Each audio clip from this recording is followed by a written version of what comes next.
for the specific purpose of producing low THC CBD oil. But others want to see us move that to either full medical marijuana or recreational even. Where do you stand on that? Do you want to see expanded CBD oil registry list? Do you support medical marijuana? What is your position on marijuana in the state of Georgia? Is it inevitable? However you feel you want to answer that question. Ms. Palmer, we'll start with you. Thank you. Well, the medical research seems to prove that the medical marijuana does have an impact that is very helpful to a number of patients with specific diseases and disorders, and I would support that medical marijuana. Now, the issue with the bill that has allowed the low THC hemp to be grown is it has complicated the ability of prosecuting attorneys to actually prosecute those who are illegally selling marijuana.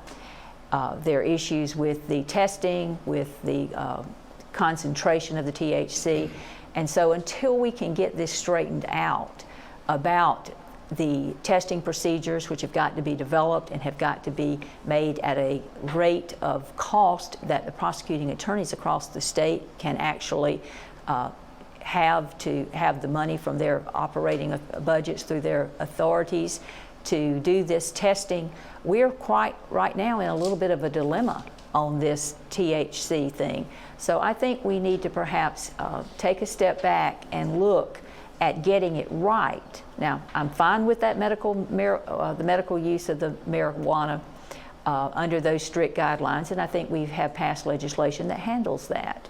So let's be very careful about moving forward into the hemp area to be certain that the testing procedures that law enforcement and prosecuting attorneys are going to be using to be able to prosecute illegal sales of marijuana cases can actually go forward and take place, because none of us want the illegal sales to go on. So let's get our technology and our science right, and then we can move forward with that process.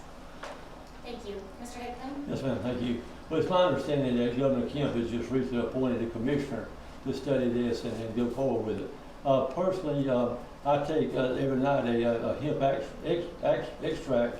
I buy it from our pharmacist, Bill Ross, and it's a common type thing. It really does help me sleep at night. So I'm not familiar with the medical side of it. I know that I hear people talk about it. I understand the benefits of it. There are benefits of it, but I think it probably needs to be tested more. But I do believe in the person that Governor Kemp is appointed to review this situation, and knowing the way our governor is, that this will be handled in a very, very good manner.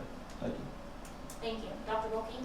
Yes, so I support this. I've got a handful of patients that are on this right now. I've signed up for the registry, and I have, like I said, a handful of patients. I have one patient that's completely come off narcotics because of this medicine. We have an opioid crisis, and what a better way to attempt to alleviate that crisis by giving them something else that helps cover their pain. From a medical perspective, we have what they call an endocannabinoid system in our body. It's naturally right now. It occurs in every one of us. And what that marijuana, what the cannabinoid is doing is tapping into that system to alleviate the pain. I do hope that it would be regulated. I personally would love for I to be able to prescribe it, regulated as a controlled substance like I do other medicines at the present time. I had a fellow physician, an ER physician in outside of Atlanta, who actually moved his family to Colorado because his child had intractable seizures, was having 20, 30, 40 seizures a day on 4 or 5 medicines for the seizures. He moved the family out there, and within a matter of a couple of months on this medicine, was able to wean that child down to 2 medicines, and actually was attending school at that time. It works, it really does. We need to regulate it, it needs to be controlled, and I think even Neil had mentioned that the marijuana crop in here, if they would, once again, it would be, from what I've been told, the climate here is unbelievable to do that. I think that would bring some revenue too as well. But once again, it has to be regulated, it has to be controlled, and I am a big fan of that. Thank you. Thank you. Mr. Singleton? I think we need to really separate marijuana from hemp.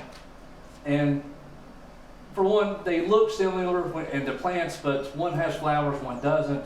So that's an issue we just need to educate the public on.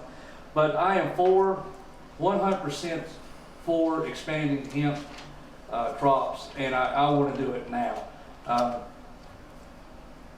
Hemp, you get a 0.3% THC level from it, and that's what you see in all the oils and stuff like that that people take. It's profitable. And the problem in Georgia right now is we only have 4 processors. For one, Georgia puts so much red tape on it that it's almost impossible to afford. And then they want to charge farmers, I believe it's $500 an acre to farm it.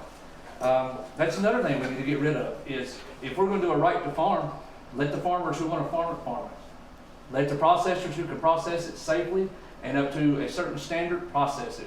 But at $25,000 fees and $5,000 a year, $10,000 a year, we need to get rid of it. I am for marijuana. I am for deregulation of simple possession of marijuana. We clog our courts, we clog our jails just for possession under an ounce. I want to clarify, simple possession under 1 ounce of marijuana. To me, that is just leading to more issues in our criminal system than it's helping. And I also take CBD. I take it 3 times a day. I take it for some nerve issues and an injury I had where I was on 27 pills a day. I've cut that in half in 2 months. So I'll support CBD. I will support marijuana and us expanding the state with marijuana. It's a ballot issue, so it's not really up to any of us. I'll support it, but it has to go on the ballot. It has to go to the citizens. Let the citizens decide.